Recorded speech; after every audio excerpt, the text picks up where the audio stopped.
Mulheres que correm com os lobos. La Mariposa, a mulher borboleta. Para falar sobre o poder do corpo de um outro ângulo, tenho de lhes contar uma história verdadeira e bem longa. Há anos, os turistas atravessam barulhentos o enorme deserto norte-americano, cobrindo às pressas o circuito espiritual, Monument Valley, Chaco Canyon, Mesa Verde, Kayenta, Kings Canyon, Painted Desert e Canyon de Shelly. Eles espiam pela pelve do Mother Grand Canyon, abanam a cabeça, encolhem os ombros e voltam correndo para casa, só para no verão seguinte atravessar de novo o deserto, olhando um pouco mais, espiando, observando um pouco mais. Subjacente a tudo isso está a mesma fome de experiência espiritual que os seres humanos sentiram desde o início dos tempos. Em alguns casos, porém, essa fome é exacerbada, pois muitas pessoas perderam o contato com seus antepassados. É muito comum que elas não saibam os nomes dos que vieram antes dos seus avós. Perderam, em especial, as histórias das suas famílias. Em termos espirituais, essa situação provoca tristeza e fome. Por isso, muitos estão tentando recriar algo de importante para o bem da alma.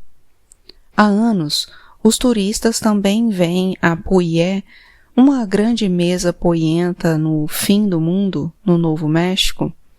Aqui, os Anasazi, os antigos, costumavam se chamar de uma mesa para outra. Disse que na pré-história foi o mar que entalhou os milhares de bocas e olhos, sorridentes, debochados e queixosos, nas paredes rochosas daquele lugar. Os descendentes dos Navajos, dos Yacarilha Apaches, dos Utes do Sul, dos Hopis, Zunis, Santa Clara, Santo Domingo, Laguna, Picures, Tezuque, de todas essas tribos do deserto, reúnem-se aqui. É aqui que eles conseguem voltar, através da dança, a pinheiros nativos, aos cervos, às águias e caticinas, espíritos poderosos. Para aqui também vêm visitantes, alguns dos quais estão privados dos seus mitos genealógicos, isolados da sua placenta espiritual. Eles também já se esqueceram dos seus deuses ancestrais. Por isso, vêm observar os que não se esqueceram. A estrada que sobe até Puyé foi construída para os cascos de cavalos e para os mocassins. Com o tempo, no entanto, os automóveis foram ficando mais potentes e agora tanto os habitantes do local quanto os turistas chegam em todo tipo de carro, picape, caminhonete e conversível. Os veículos sobem pela estrada, guinchando e soltando fumaça, um desfile lento e empoeirado. Todos estacionam troche-moche, de qualquer jeito, no terreno irregular. Antes do meio-dia, a borda da mesa dá a impressão de um engavetamento de 1000 carros. Há quem estacione bem junto a pés de malva rosa de 1,80 m de altura, pensando que basta afastar os galhos da planta para sair do carro. Só que esses pés de malva rosa são centenários e parecem feitos de ferro. Quem estaciona junto a eles fica preso dentro do carro. Antes mesmo do meio-dia, o sol é uma fornalha acesa. Todos caminham pesadamente com sapatos que queimam os pés, carregando um guarda-chuva caso chova, o que vai acontecer. Uma cadeira de armar de alumínio caso eles se cansem, o que também vai acontecer. E se fossem turistas, talvez uma máquina fotográfica, se lhes for permitido. E latinhas de filme penduradas no pescoço como se fossem fieiras de alho. Os turistas vêm com todo tipo de expectativa, desde as sagradas até as profanas. Vêm ver algo que nem todos conseguirão ver. Um exemplo do mais selvagem dentre os selvagens. Um espírito vivo, La Mariposa, a mulher borboleta. O último evento é a Dança da Mulher Borboleta. Todos aguardam com imenso prazer a tal dança de uma só pessoa. Ela é apresentada por uma mulher. E que mulher! Quando o sol começa a se pôr, aparece um velho resplandecente no seu traje de cor turquesa que deve pesar uns 20 quilos. Com os alto-falantes guinchando como um pintinho que detectou um falcão, ele sussurra no microfone de cromo da década de 1930. E a nossa próxima atração vai ser a Dança da Borboleta. Ele se afasta, arrastando no chão a bainha dos jeans. Ao contrário de uma apresentação de balé, na qual o número é anunciado, as cortinas se abrem e os bailarinos aparecem, inseguros. Aqui no Puyé, como em outras danças tribais, o anúncio formal da dança pode preceder a aparição da dançarina em desde 20 minutos a uma eternidade. Onde está ela? Arrumando seu trailer, quem sabe. Aqui são comuns temperaturas superiores a 40 graus centígrados e são necessários retoques de última hora na maquiagem do corpo desmanchada pelo suor. Se um cinto da dança, que pertenceu ao avô da dançarina, se partir no caminho até a arena, ela simplesmente não faria sua apresentação, pois o espírito do cinto precisaria descansar. Os dançarinos também podem se atrasar porque está tocando uma ótima música na Hora da Índia de Tony Lujan, na rádio TOS, em homenagem a Kit Carson. Pode acontecer de um dançarino não ter ouvido o alto-falante e precisar ser chamado por mensageiro a pé. E, depois, é claro que o dançarino precisa falar com todos os parentes no caminho até a arena. E, com a maior certeza, deve parar para que seus sobrinhos e sobrinhas deem uma boa olhada. Como as criancinhas ficam assombradas de ver um imponente espírito Katsina, que desperta a suspeita de se parecer, pelo menos um pouco, com o tio Tomás, ou um participante da dança do milho que dá a impressão de ser mesmo muito parecida com a tia Yazi. Afinal, existe a possibilidade sempre presente de que o dançarino ainda esteja lá na rodovia de Tezuque, com as pernas balançando na goela escancarada de uma picape enquanto o escapamento polui o ar por mais 1 quilômetro a favor do vento. Enquanto esperam a dança da borboleta, num estado de agitação irrefreada, todos tagarelam acerca das virgens das borboletas e sobre a beleza das meninas unis que dançaram num antigo traje vermelho e preto, de um ombro só, e com vibrantes círculos cor-de-rosa pintados nas faces. Elogiam também os rapazes da dança do cervo que se apresentaram com galhos de pinheiro amarrados aos braços e às pernas. O tempo passa, passa e passa. As pessoas sacodem moedas nos bolsos, chupam os dentes. Os turistas ficam impacientes para ver essa maravilhosa bailarina borboleta. Inesperadamente, já que todos estão para lá de entediados, os braços do tocador de tambor começam a fazer soar o sagrado ritmo da borboleta, e os cantores do coro começam a gritar para os deuses com toda a alma. Para os turistas, uma borboleta é algo delicado. Ah, a beleza frágil, sonham eles. Por isso, ficam necessariamente abalados quando surge aos saltos Maria Lujan. E ela é grande, grande mesmo, como a Vênus de Willendorf, como a Mãe dos Dias, como a mulher heróica de Diego Rivera, que construiu a cidade do México com um simples voltear de seu pulso. E Maria Lujan é velha, muitíssimo velha, como uma mulher que voltou do pó. Velha como um rio velho, velha como os pinheiros nos pontos mais altos das montanhas. Um dos seus ombros está nu. Sua manta vermelha e preta, um vestido saco, pula de um lado para o outro com ela dentro. Seu corpo pesado e suas pernas muito finas fazem com que ela lembre uma aranha saltitante envolta numa pamonha. Ela salta de um pé só e depois no outro. Ela abana seu leque de penas por toda parte. Ela é a borboleta que chegou para dar força aos fracos. Ela é o que a maioria considera não ser forte.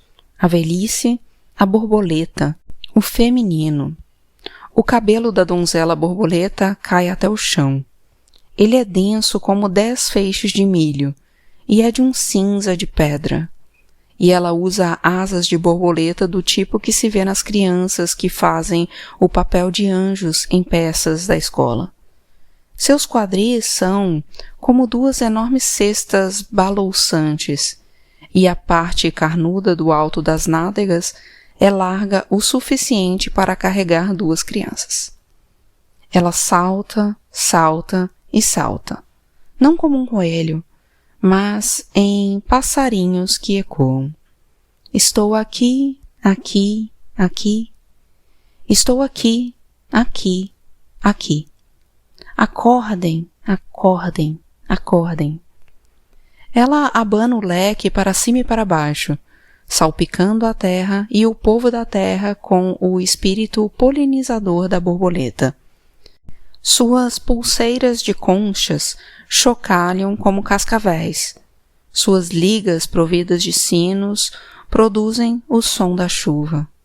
Sua silhueta com sua grande barriga e pernas pequenas dança de um lado do círculo para o outro.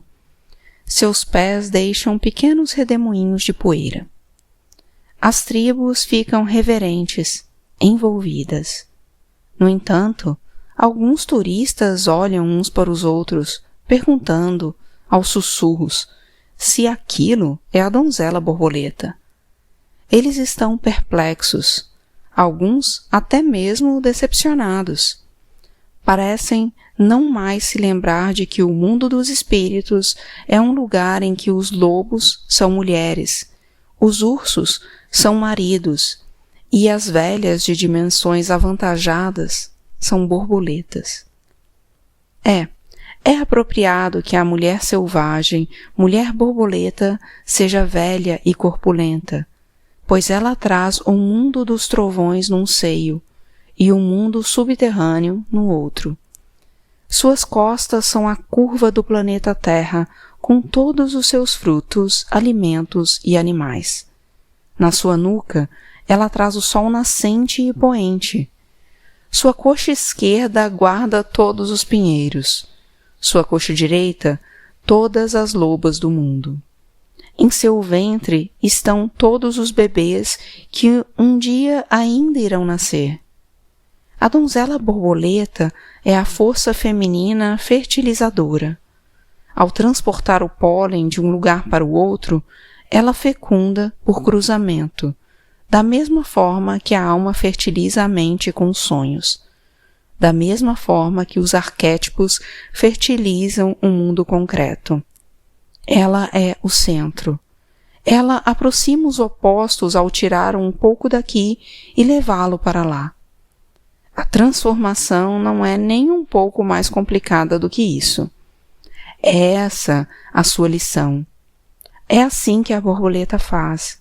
É assim que a alma atua. A mulher borboleta corrige a ideia equivocada de que a transformação é só para os torturados, para os santos, ou apenas para os tremendamente fortes.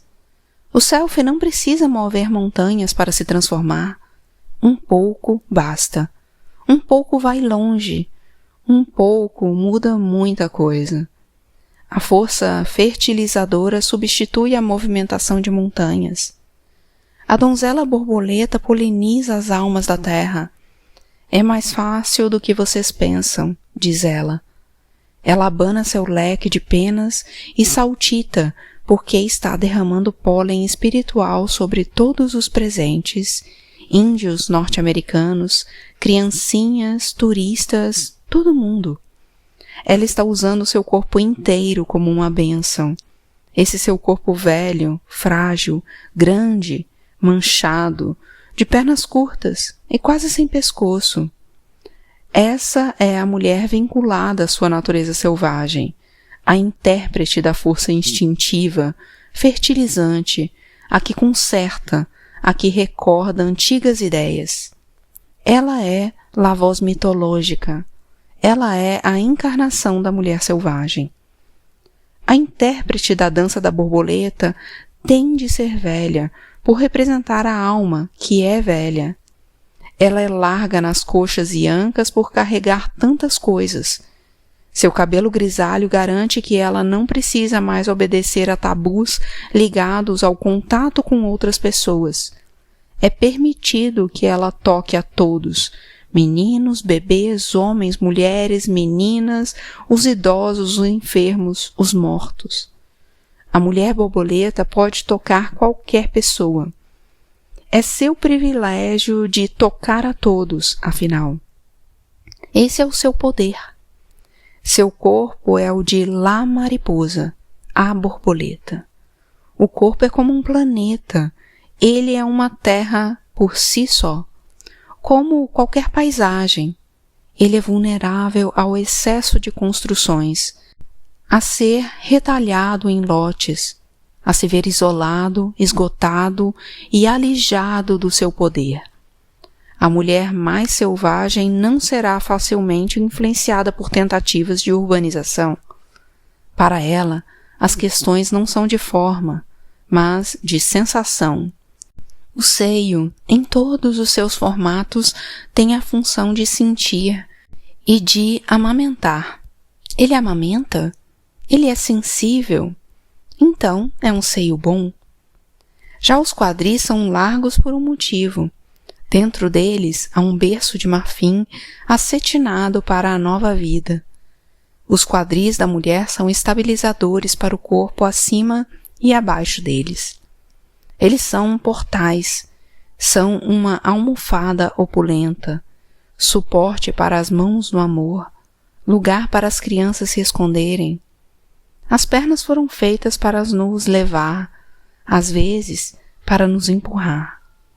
Elas são as roldanas que nos ajudam a subir. São o anulo, o anel que abraça o amado. Elas não podem ser criticadas por serem muito isso ou muito aquilo.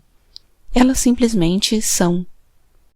No corpo, não existe nada que devesse ser, de algum jeito.